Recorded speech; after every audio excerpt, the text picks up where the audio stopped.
It is Sunday, January 9th in the NBA, and I'm back with my 3 best picks of the day. Yo, what's going on, everyone? This is Austin from Calling Our Shot. And let's recap yesterday like we always do, and I believe yesterday really summarized this week as we had another 1-2 day. We've been moving sideways the past couple days. I believe 7 and 8 over the past 4 days. Kind of expected us after we went on a 25 and 8 run prior to that. So we're going to get back after. Hopefully we can bounce back today. Robert Williams, over 2.5 steals plus blocks, their only winner. I believe he ends with 5. Pretty easy money. Jaylen Brown ends on the hook. We had over 22.5 points.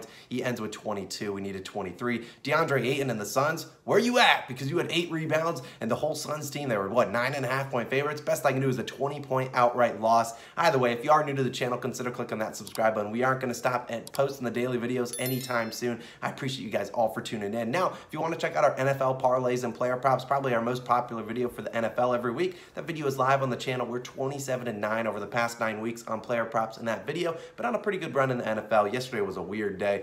Patrick Mahomes, I don't need to talk about it. If you know, you know. So go out and check it out if you don't want to miss it out.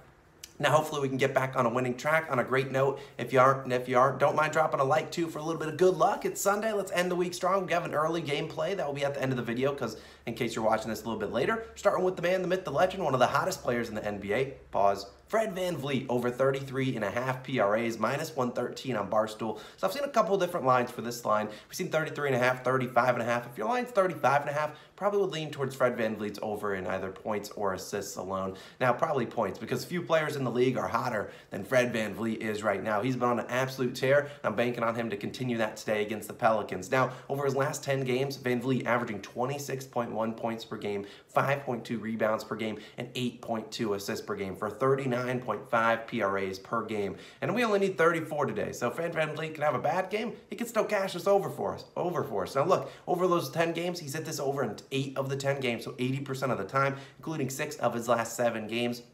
And he capped that with a 37-point triple-double in his last game. He's been very aggressive, and I think he should continue that against the Pelicans. Now, these teams don't play a whole lot. Now, they did play about the same time, January last year. He had 27, 8, and 5 for 40 PRAs, easily cashed in this line. VanVleet, he's been hitting this over nearly with points. Like I said, a 37-point triple-double in his most recent game. So if you don't have his PRA line, or your PRA line might have gone up a couple points, I'd likely lean towards his over in points. Now, the Pelicans are a team near the top half in terms of points, rebounds, and assists. All of those individual categories in terms of giving up the most to opposing point guards. Not necessarily the worst at any of them, but in the top half of every single one. VanVleet's been a guy that's been shooting 17 to 24, 25 shots a night. And so I wanted to take a step back and look at this Pelicans defense. And so I just said, you know, how do point guards fare, or people that have the ball in their hands fare when they shoot 15 or more times against the Pelicans? And so this is what I came up with over probably the last month or so. They give up 37 PRAs to Mike Conley, 49 to Ricky Rubio, Shai Gilgeous-Alexander had 40, Cole Anthony 38, Damian Lillard 48, Drew Holiday 50,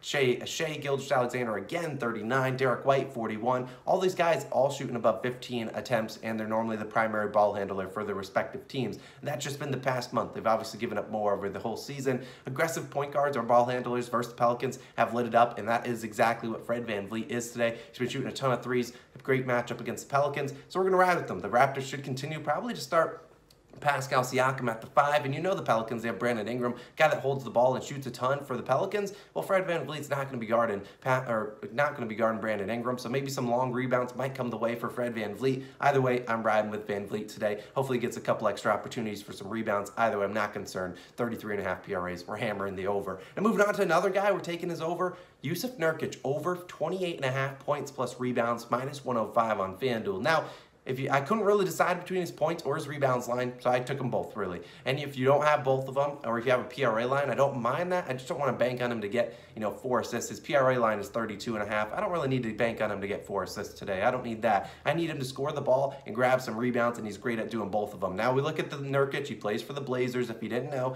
they're going to be without Damian Lillard, CJ McCollum, and Larry Nance Jr. Now, 2 of those guys, a little bit more important than the third, but I'll let you decide which 2 are the more important ones. Over his last 3 games, with obviously these guys all out, he's had 14 points, 12 rebounds, so 26, 14 and 13, so 27, and 21 and 12, so 33. So he has gone under in 2 of his past 3 games, but What I love is the opportunity, because he's not been shooting the ball too well, he's been playing against some tough defensive teams like the Cleveland Cavaliers the last game when he went 5 for 17 from the field. Prior to that, he went 5 for 7 and then 8 for 18. So this is the guy that's taking a lot of shots. Besides that game, he went 5 for 7. He's taking a lot of shots, and this is not a guy that shoots outside shots. He did go 2 for 2 from three-pointer last game, but he's not going to shoot a bunch of threes, a bunch of mid-ranges. He's getting into the paint, and he's getting in the interior and shooting. So the fact that he's going 5 for 17, I think he's due for a little bit of positive regression today. Now, arguably, he gets the best matchup on paper for scoring against the Sacramento Kings. The Kings are giving up the most points per game in the paint on the season, and they've been even worse as of late, giving up, I believe, over 53 points per game in the paint on the whole season. I believe 60 over their last 3 games. And they're going to be without Rashawn Holmes, and they just have been absolutely terrible. 53 is like 4 more than any other team, so they've been really bad. Centers all season have been abusing them. Rudy Gobert played them 3 times so far. He's had 35, 32, and 37 points plus rebounds combined, easily cashing in all 3. In some games, Rudy Gobert doesn't attempt more than like 5 shots in those games. When we start to see many more shot attempts for Nurkic today, Nikola Jokic easily cashed this last game with 33 points alone. I believe he had 10 rebounds, and Nurkic has done this in the past versus the Kings. In his last 2 games this season against the Kings, which they've only played twice, he's had 20 points, 14 rebounds, and 28 points, 17 rebounds. So 34 and 45 combined points plus rebounds, easily cashing, and I think he does that again today. Kings just don't have anyone on the interior to stop Yusuf Nurkic, and he's even had, he's cashed this over in 3 straight games versus the Kings. And dating back a couple years back, I believe back to 2019, he had a 24 points, 23 rebound effort against the Sacramento Kings team. Like I said, I don't think they can stop him. This lackluster Kings defense on the interior, missing Rashawn Holmes.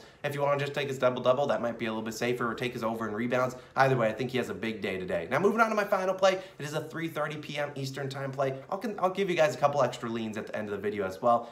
Rocking with Ice Tray, over 37.5 points plus assists, minus 120 on DraftKings now, or FanDuel, both lines. Both books have the same line. Now, if you don't have a points plus assist line, I'd probably go with his points, unless his assist line is 9.5 for you. If it's 10.5, probably would stay away. But if you got his points line at 26.5, fine, hammer that. Now, Trey has been like Van Vliet. He's been super hot this season, really not getting a lot of press love. Now, this is a guy averaging 28.3 points per game, 9.6 assists per game, 37.9 points plus assists per game. I mean, this guy's not getting a ton of love. The Hawks have been a little bit lackluster after their Eastern Conference Finals appearance last game, and they've been really banged up. And Trey, well, we don't necessarily, he's been on a ridiculous run. He's been averaging over this line all season long, and he deserves a little bit more recognition, and that's what he's getting on the Call on Our Shot channel. Now, over his last 15 games, Trey said, 28 and 9.6, not enough. He's been averaging 32.1 points per game, 10.3 assists per game for over 42 points plus assists per game over his last 15 games. He's cashed the over in 12 of his last 15,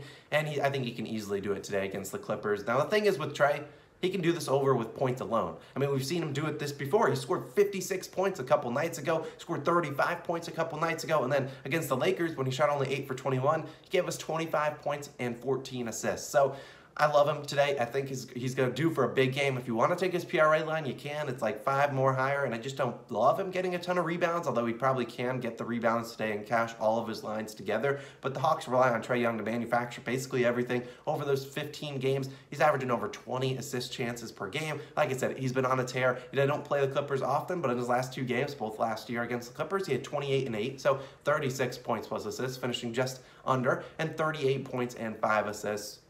So going over once, going under once. I think he's cruises over today, and I'm relying on Ice Tray, over 37.5 points plus assists. Now, here's a couple extra leans. I'm not going to force anything. Now, yesterday, if I forced a couple plays, I did say Giannis is over in points. Was a pretty good one. He cashed easily. He's the Greek freak for a reason.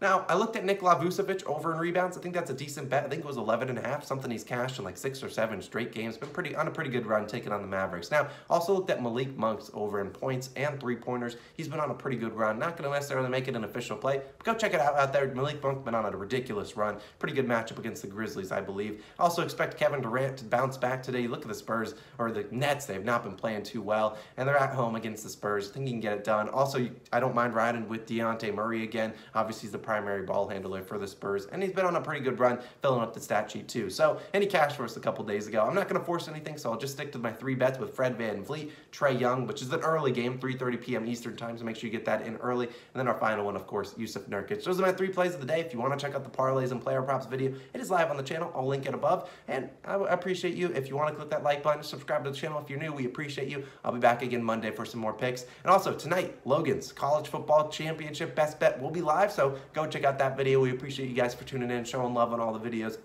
and we will catch you in the next one. Peace.